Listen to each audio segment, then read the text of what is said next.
Willkommen zum Video der Bachelorarbeit Automatische Prüfung von Websites auf Barrierefreiheit. Ein Vergleich mit einem manuellen Verfahren. Das Thema Barrierefreiheit ist besonders dieses Jahr nochmals in den Fokus der Wirtschaft gerückt, durch das Barrierefreiheitsstärkungsgesetz. Gleichzeitig stellt Inklusion und Teilhabe immer ein zentraler gesellschaftlicher und ethischer Aspekt dar. Gerade deshalb stellt sich die Frage, ob automatische Tools wie Accessibility Cloud eine effiziente und nutzerfreundliche Möglichkeit bieten, Barrieren zu prüfen, im Vergleich zum bisherigen Standard des manuellen Testes wie dem BK-BTV-Test. Daraus ergibt sich die zentrale Forschungsfrage, inwiefern erfüllt die Accessibility Cloud die Anforderungen an Genauigkeit, Effizienz und Nutzerfreundlichkeit bei der Barrierefreiheitsprüfung im Vergleich zum BK-BTV-Test.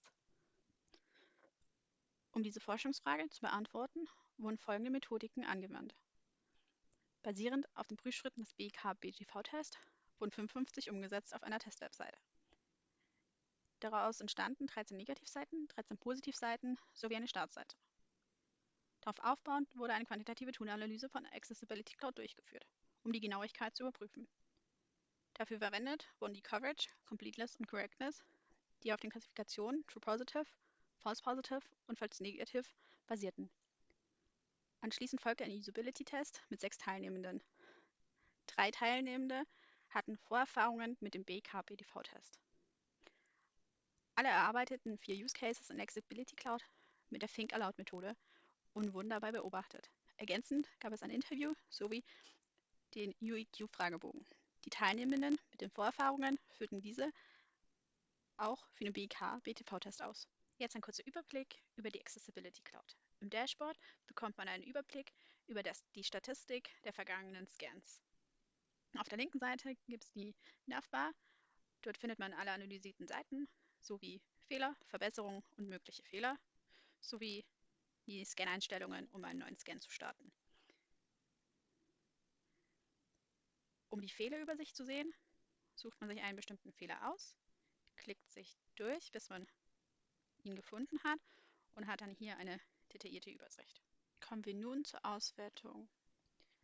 Auffällig ist, dass die Coverage sowie die Completeness sehr gering sind, mit 9,09% bei gefundenen Fehlern und 21,82% bei allen Meldungen, wie mögliche Fehler und Verbesserungen. Die Correctness dagegen ist hoch. Sie liegt bei 100% bei den Fehlern und 85,71% bei allen Meldungen. Bei der Nutzerfreundlichkeit und Effizienz zeigt der UEQ ein gemischtes Bild. Die Simulation lag above average in der Benchmark, dagegen Durchschaubarkeit und Steuerbarkeit in bad. Die anderen 3 Kategorien liegen in below average. In den Use Cases und Interviews zeigt sich ebenfalls ein gemischtes Bild. Positiv hervorgehoben wurden die Übersichtlichkeit, die verständliche Hilfestellungen und die schnelle Nutzung. Kritisch angemerkt dagegen wurde unter anderem die sprachliche Inkonsistenz sowie Zweifel an der Vollständigkeit der gefundenen Fehler.